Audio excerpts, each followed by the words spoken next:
Last week we were talking about Jalen Carter calling the Eagles. This week we're talking about the NFLPA investigating agent David Canter for allegedly bribing teams to select his clients in the drafts.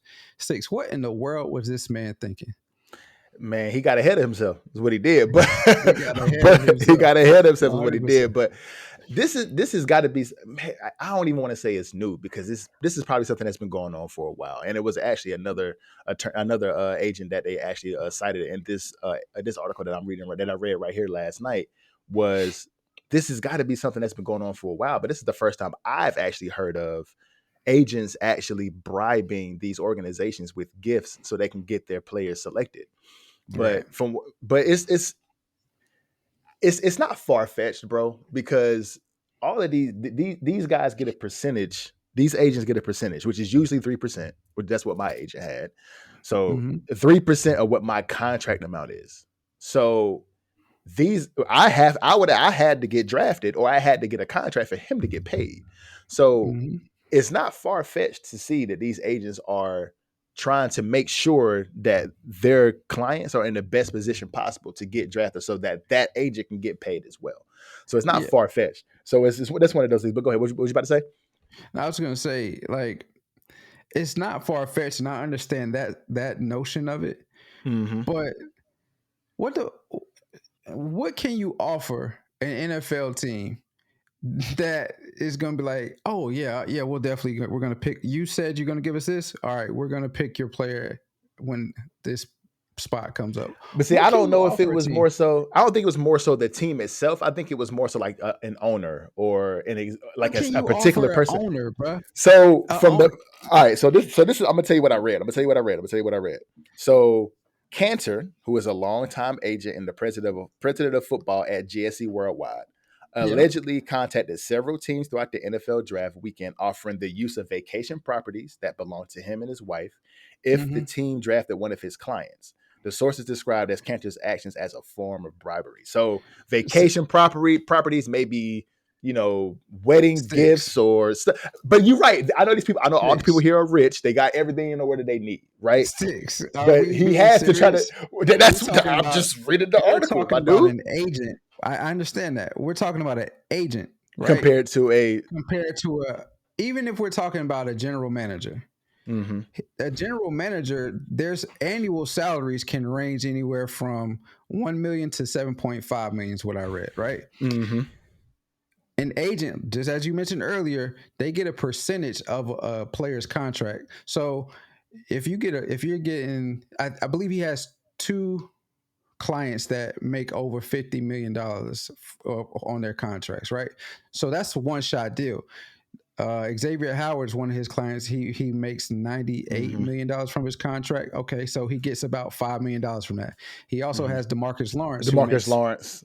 Who makes $59 million. He gets money from that. Okay, that's one time. That's not annually.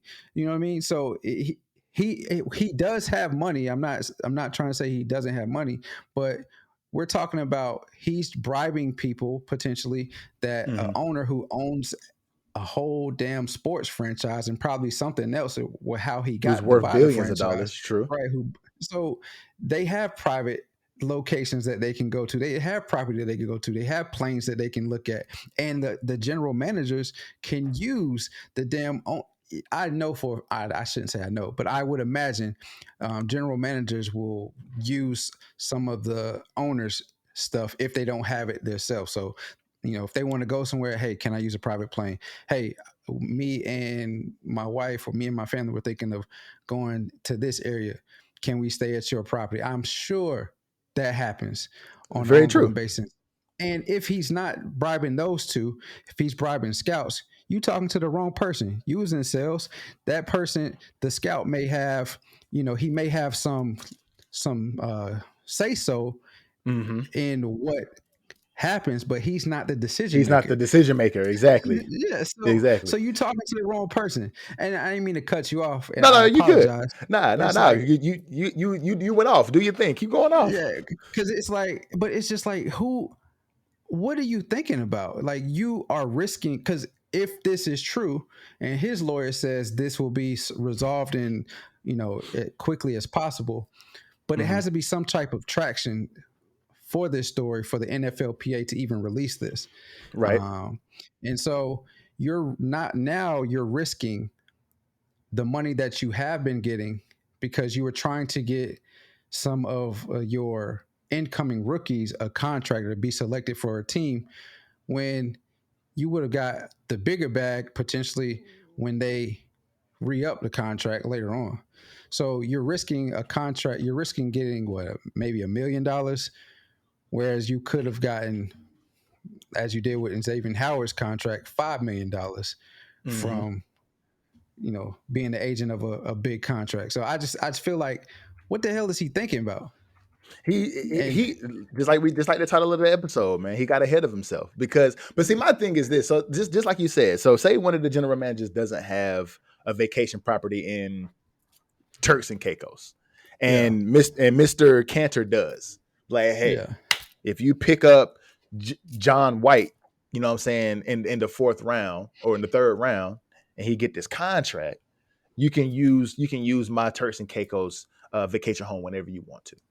Now he ain't got to ask the owner to use his jet or to use his private plane or to use his private vacation home in Turks, because now he got Canter who he can use it whenever he wants to.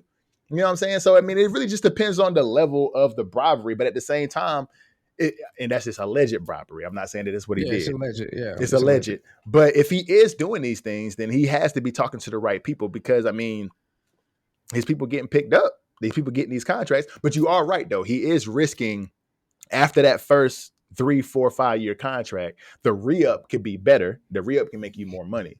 So 100%. 100%. So I mean, he definitely got ahead of himself, because first of all, you shouldn't be doing this anyway, because of course you're the job. It's the job of the player, honestly, to get drafted. You're just there to represent him.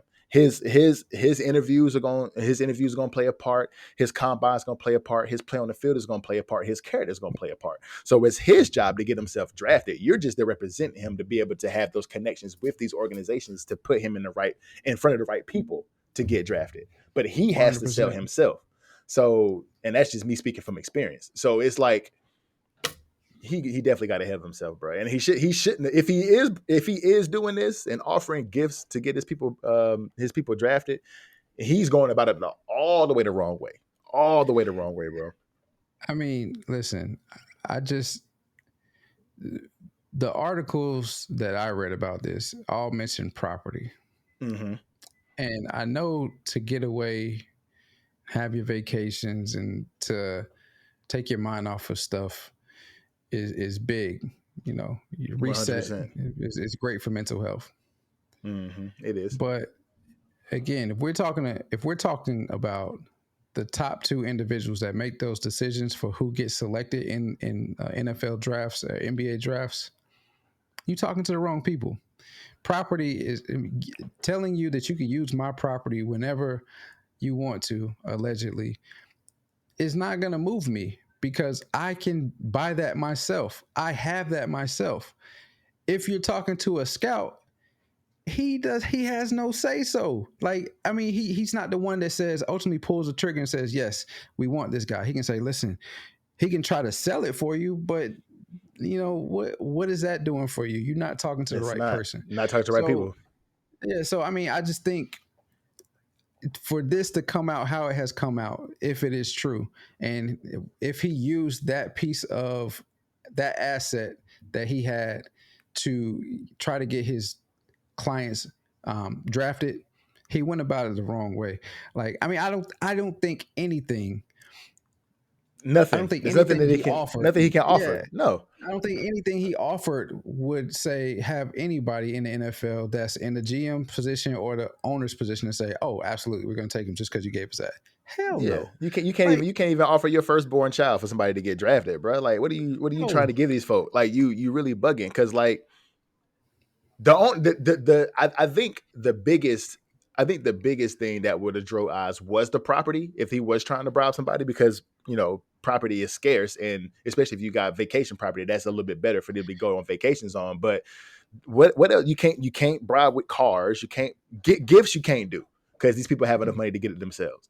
Like, right. You can't do property is the only thing that is of any value that they would actually go for if you're trying to bribe them. But if you're not there's giving no it to way. somebody, if you're not giving it to You just somebody, offering them to it's use null and it. void. Yeah, It's it's null and null and void. void. Yeah. Yeah, because I mean these cats, it's pennies to them. Like they can say, oh yeah, I'm gonna go to whatever island that's off Tulum of, somewhere. Yeah. and I'm going to buy this property, or I want to buy it's this. I don't know, man.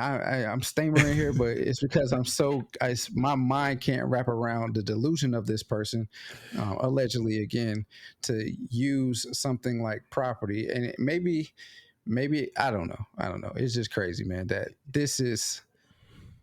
How do people think like this stuff won't come out?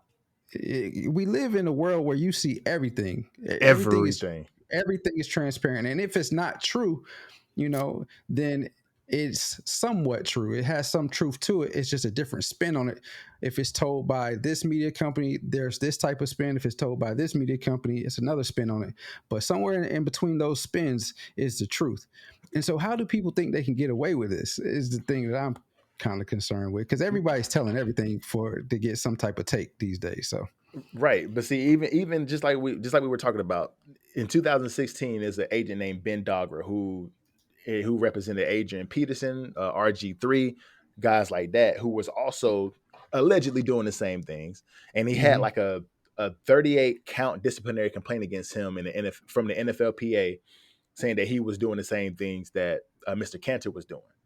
okay. But he got his license revoked for a little bit, but then it was reinstated because this was in 2016. Right. He got his license revoked for a little bit, for a couple of months, but then it was reinstated again back in 2017. So only a couple of months. Yeah, so I don't know exactly when it was revoked. So it was revoked in February 2016, when around the time the draft was going on, or when people were getting ready for the draft. Say it was revoked around February and March. He got it reinstated the next year in February. So it was only revoked for a year anyway. So I don't think they take this stuff seriously in the first place, because like you said, there's nothing that any agent can offer any owner or any general manager or anybody who is an upper level in these organizations that they can't do for themselves. And if the player is going to get drafted, the player is going to get drafted off of his own ability, his own character, and his own interviews. So it has nothing to do with the agent other than you putting him in front of these right people. So just like you said, how did they figure it wasn't going to come out? And why are you doing it in the first place? Why are you getting ahead of yourself, bro? Like, why are you doing this? Why are you doing this? Yeah. Hey, so my last question is, do you think players will no longer want to work with him now that this is out, or if it is in fact true, or will they be like, all right, man, I understand what you were trying to do. I appreciate it. Let's stop that shit. Let's not do that. Let's get back to work. Nah, facts. I mean, I think from what I've read, he's a really good agent, and the people who he represent are really good athletes, and not to say the least. They're at the highest level of their careers. But I don't think he's going to lose. I mean, it really just depends on the disciplinary action that the NFLPA and the card association who deals with the agents and their certifications. It really just depends on what they come down with. And how this news is actually taken from the athletes coming up from now until the future. But I don't think if he, it just really depends on the revocation of his license, honestly. But and if he can even still practice and still be an agent for these people, for these athletes. But I don't think so. I don't think he's going to lose any clients. I don't think it's going to hurt him much, but it really I think just like you said, a lot of these athletes are just going to go moving forward like, hey, you get me in front of them. Let me do the work. You ain't got to worry about offering no property. You ain't got to worry about trying to bribe these folk, because in the end of the day, it's me who's going to get this contract. So you just do the talking. Let me do that. Let me get the actions in place, and we're gonna be good. Don't even worry about giving them shit. That's what I feel like. Yeah. I don't know. I'm kind of in between with this one. I kind of feel like how you feel, but I also feel like the agent is the middleman in between the two. While it is the player's job to put the work out there that gets them the contracts that they want, and it's the agent's job to kind of make up the difference in between the two, where the owner, where the organization wants to be and where the player wants to be as far as who they pay. But to some degree, the agent is also the one that keeps those relationships or creates those relationships with the organizations. Agreed. And if stuff like this is coming out, then that relationship could be tarnished to where nobody wants to deal with you, the agent. So since they don't want to deal with you, the agent, they don't want to deal with the player. Agreed. And that could mess up some contracts to where, you don't even get in the ballpark of where you want to be because they don't want to deal with you at all. So I don't know. I'm kind of in the middle with that, but not only could it mess up contracts, it can also mess up opportunities. Exactly. Because like you said, if a whole organization don't want to mess with you, then say it's the Panthers and the Falcons. Now they don't want to mess with Mr. Canter. Now that athlete doesn't even have an opportunity to play for those teams anymore. So imagine if that's half of the league. Now you only got 16 teams that you can actually, sell yourself to when it should be 32. So I agree with what you're saying. I see where you're going with that. I see what you're going with that. But I don't think it's going to hurt them too much unless a lot of these, like you said, unless a lot of these organizations just don't want to work with Mr. Canter himself. So well, we'll see. We'll see if it's even true.